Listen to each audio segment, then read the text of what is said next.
अस्सलाम वालेकुम viewers, Usama Abu Bakar advisor state and builders Bahria town Karachi के प्लेटफॉर्म से जब भी कंस्ट्रक्शन की बात आती है और स्पेशली कवर्ड एरिया की बात आती है तो इसमें हमारे पास बहुत सारी वैरायटी है जो यहाँ पे बताई जाती है। बहुत सारी ऐसी चीज़ें हैं जिसमें जो पर स्क्वायर फिट का रेट है उसमें बहुत सारी चेंजेस आ रही हैं। चेंजेस किस हवाले से आती हैं कि वो कहा जाता है कि आपको हम फॉर एग्ज़ाम्पल 4500 रुपीज़ पर स्क्वायर फिट का रेट दे देते हैं।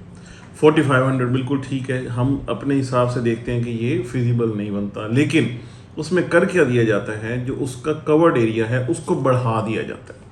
आज हम थोड़ा सा इन चीज़ों को आपको क्लैरिफाई भी करेंगे, होता क्या है, होना क्या चाहिए, और इसको मज़ीद आप तक जो जितना भी प्रॉपरली गाइड कर सके वो बात करेंगे। 125 गज की सबसे पहले बात करते हैं तो इसकी जो डायमेंशंस हैं वो 25 मल्टीप्लाइड बाई 45 है। तो ये बेसिकली इसकी जो बहरिया की आप मैप्स देखें या जहाँ पे भी देखें तो ये वाली इसकी जो डायमेंशंस हैं वो ये बनती हैं। इसमें 1125 इसका एक फ्लोर का एरिया बनता है अगर आप इसको मल्टीप्लाई करते हैं, और इसी तरीके से अगर आप इसको मल्टीप्लाई 2 कर लें तो ये जाके उस हिसाब से बन जाएगा। लेकिन ये बेसिकली कवर्ड एरिया नहीं होता। उसकी रीज़न है, कुछ एरिया फ्रंट से छोड़ा जाता है, कुछ एरिया बैक से छोड़ा जाता है एज पर एसओपीज। इसमें भी फर्दर काफ़ी सारी चीज़ें हैं उसमें, यानी अगर एक्स्ट्रा लैंड है तो कितना एरिया आप छोड़ सकते हैं, कितने को कवर करना मस्ट है, ये सारी चीज़ें हैं। ये एक अलहदा से टॉपिक है। लेकिन इसको कुछ लोग, जैसे मैं अपनी बात करूँ तो एडवाइजर स्टेट एंड बिल्डर्स इसको 2000 स्क्वायर फीट लमसम ही काउंट करता है, और हम लोग इसको 2000 के ही हिसाब से जो भी हमारा रेट तय होता है पर स्क्वायर फीट उसके हिसाब से चलते हैं। जबकि मार्केट के अंदर बहुत सारे लोग इसको 4500 रुपीज़ पर स्क्वायर फीट की बात करके इसको 2300 जो स्क्वायर फीट है उस पर ले जाते हैं। उसमें ऐड क्या करते हैं, उसमें ऐड कर लेते हैं ओवरहेड वाटर टैंक, उसमें ऐड करते हैं अंडरग्राउंड वाटर टैंक, उसमें ऐड करते हैं पैरापेट वॉल, उसमें ऐड करते हैं जो बाउंड्री वॉल, वहाँ का सारा काम। ये जब सारी चीज़ें ऐड कर लेंगे तो आप अगर 4500 रुपीज़ पर स्क्वायर फीट पे भी आ जाएंगे तो बात वहीं पे आएगी, बल्कि थोड़ी सी मज़ीद बढ़ जाएगी। इस चीज़ को बताना बहुत ज़रूरी है क्योंकि यहाँ पे ये काम हो रहा है। यानी रेट्स के हवाले से अगर आप देख लेंगे ना, और जब कवर्ड एरिया की बात करेंगे तो उसमें जाके वेरिएशन आ जाएगी, तो आप वहीं पे ही खड़े हैं, बल्कि उससे भी लॉस में हैं। इस चीज़ को ज़रूर ध्यान में रखें क्योंकि जिस वक्त आप एग्रीमेंट कर रहे हैं उस वक्त, क्योंकि आपके पास लेआउट प्लान ये सारी चीज़ें आपके पास आ चुकी होती हैं, उसका जो कवर्ड एरिया ये सारी चीज़ें निकल आई हुई होती हैं, उसी वक्त आप इस बात को क्लियर कर लें। इसके बाद आ जाता है 250 यार्ड्स। बहरिया का 250 यार्ड बेसिकली 272 यार्ड्स है। क्यों? उसकी डायमेंशंस हैं 35 बाई 70। आप इसको मल्टीप्लाई करेंगे और इसका फार्मूला मैं आपको बताता चलूँ कि अगर आपने यार्ड्स को कन्वर्ट करना है फिट में तो उसको आप 9 से डिवाइड करेंगे, और अगर आप फिट को इसके अंदर यार्ड्स के अंदर कन्वर्ट करना है तो आप उसको मल्टीप्लाई बाय 9 कर लें, आपकी एग्जैक्ट जो फिगर है वो आ जाएंगे। अब ये 272 यार्ड्स का जो विला होता है या घर होता है जो बनाया जाता है, इसमें अगेन वही बात आ जाती है कि कवर्ड एरिया कितना किया जा रहा है।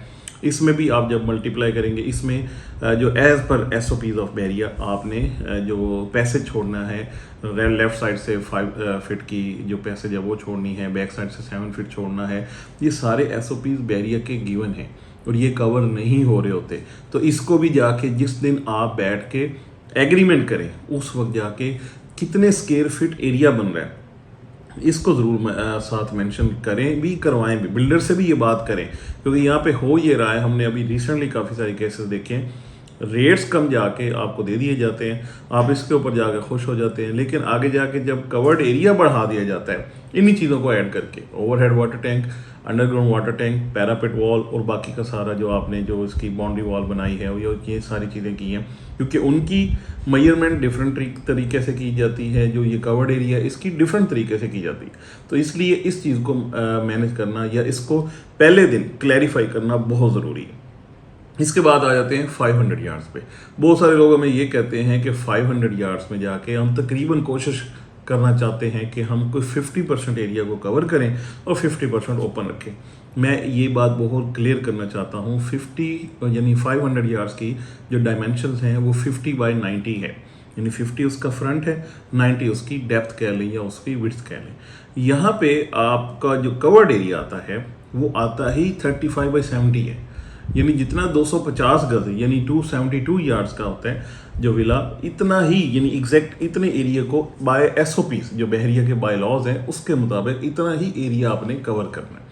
इसमें तकरीबन आपने 12.5 फीट फ्रंट पे छोड़ना है एरिया, कार पोर्च भी आना है, ये सारी चीज़ें आनी है, गराज वगैरह, और इसके साथ साथ बैक साइड से दोनों साइडों से आपने ये जो एरिया छोड़ना है। यानी 50 में से आपने राइट एंड लेफ्ट दो साइड जब छोड़े इन दोनों जगह पे ये 7.5 तो ये 15 फीट इधर से आपका डिक्रीज हो गया। तो जो इसका आखिर पे बात रह गई वो रह गई 35, ये इसका फ्रंट हो गया। इसी तरीके से 12.5 फ्रंट से और 7.5 जब बैक से छोड़ते हैं तो ये 20 फीट यहाँ से निकल गया, तो ये रह जाते हैं 70 फीट। ये चीज़ें बहुत ज़्यादा समझने की हैं जब भी आप कंस्ट्रक्शन करना जा रहे होते हैं। ख़ास तौर पे हमारे ओवरसीज़ उनको इन बाय लॉज का पता नहीं है या कन्फ्यूजन है, या बिल्डर्स इस चीज़ को उस तरीके से बताते ही नहीं हैं क्योंकि उनकी बहुत सारी साइंसेज हैं। जितनी चीज़ें ट्रांसपेरेंट होगी, मेरा अपना एक्सपीरियंस ये है कि हमारे जितने भी ओवरसीज़ क्लाइंट्स हैं उनको एक ही चीज़ चाहिए होती है, वो चाहिए होती है ट्रांसपेरेंसी। उसमें कोई एम्बिग्युइटी ना हो, उसमें कोई ऐसी चीज़ छुपी हुई या हिडन चीज़ ना हो, होनी भी नहीं चाहिए। फ्रॉम द डे फर्स्ट चीज़ें क्लियर होनी चाहिए। आपका परफॉर्मेंस बेस्ड जो प्लान है वो बना हुआ हो, एक एक स्टेप के हिसाब से बना हुआ हो, आपकी डेली आपको अपडेट्स मिल रही हों, और ये चीज़ें, इसकी मेजरमेंट्स, इसकी जो डायमेंशंस हैं, इसकी काउंट्स जो हैं, ये सारी चीज़ें उस हिसाब से हों जो डे फर्स्ट से क्लियर हो। आप सेम पेज पे होनी चाहिए, बिल्डर और आप सेम पेज पे होनी चाहिए, पोर्टल की एक्सेस आपके पास होनी चाहिए। ये सारी चीज़ें ऐसी हैं जो आपको प्रॉपरली सारी चीज़ों को गाइड भी कर देती हैं, प्रॉपरली हर चीज़ बता भी देती हैं। आपके पास इसका फ्रॉम द डे फर्स्ट सारा रिकॉर्ड होता है कि कौन सी चीज़ किस किस हिसाब से चल रही है। इसके बाद बहुत सारी चीज़ें आगे जाके आती हैं कंस्ट्रक्शन की, कि उसमें कौन सा मटेरियल यूज़ हो रहा है, ए क्या है, A++ क्या है, किस तरीके से चलना है। लेकिन ये एक बहुत बड़ा मैं कहूँगा अगर फ्रॉड कह लें, धोखा कह लें, ये भी हो रहा है।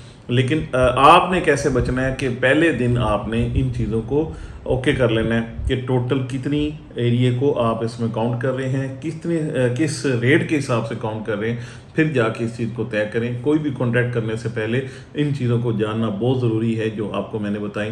चाहे 125 गज़ है उसमें 2000 स्क्वायर फीट आप देख रहे हैं, तो फिर आप उस हिसाब से 5500 हमारा रेट जैसे चल रहा है इसी को काउंट करेंगे, आपका वो वैल्यू आ जाएगी। इसमें ना हम ओवरहेड वाटर टैंक अलहदा कर रहे हैं, ना अंडरग्राउंड वाटर टैंक, ये सारी चीज़ें इसके अंदर ऐड करके ही एक लमसम पैकेज बनाएंगे। इसी तरीके से 250 यार्ड्स यानी 272 यार्ड्स, इसी तरीके से 500 यार्ड्स की बात है। आप इस चीज़ को ज़रूर मद्देनज़र रखिएगा, इस चीज़ को ज़रूर देखिएगा। बहरिया के SOPs एंड बाय लॉज का जानना बहुत ज़रूरी है।